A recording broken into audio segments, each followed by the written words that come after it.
दुर्गे परेशी शुभदेशी परात्परेशी वन्दे महिषदैते करुणार्णवेशी स्तुते स्वधे सकलतापहरे सुरेशी कृष्णस्तुते कुरु कृपा ललिते अखिलेशी दिव्ये नुते श्रुतिशतैर्विमले भवेशी कन्दर्पदारशतयुन्दरी माधवेशी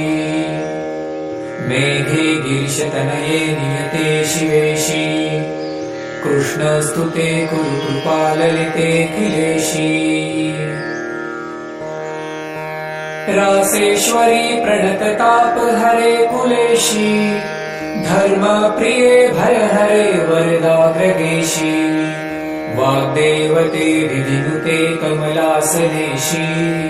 कृष्णस्तुते कुरु कृपा ललिते अखिलेशी पूज्ये महावृषभवाहिनी मङ्गलेशी पद्मे दिगम्बरी महेश्वरी काननेशी रम्ये धरे सकलदेवनुते यगेशी कृष्णस्तुते कुरु कृपा ललिते अखिलेशी श्रद्धे सुरासुरनुते सकले जलेशी गंगे गिरिशदैते गणनायकेशी दक्षे श्मशाननिलये सुरनायकेशी कृष्णस्तुते कुरु कृपा ललिते अखिलेशी तारे कृपादनयने मधुकैटभेशी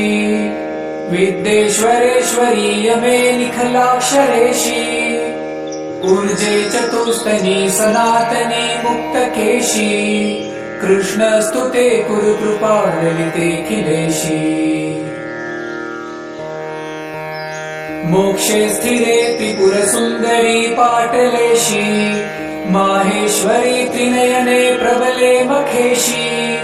तृष्णे तरङ्गिनी बले गतिदे ध्रुवेशी कृष्णस्तुते कुरु कृपा ललिते अखिलेशी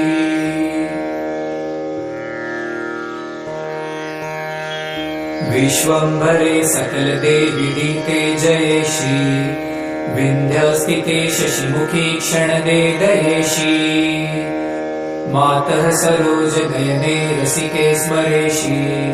कृष्णस्तुते कुरु कृपा ललिते अखिलेशी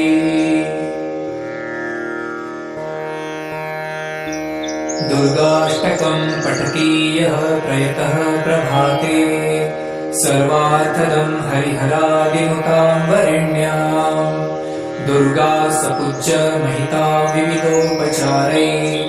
प्राप्नोति वाञ्छितफलं न चिरान् मनुष्यः।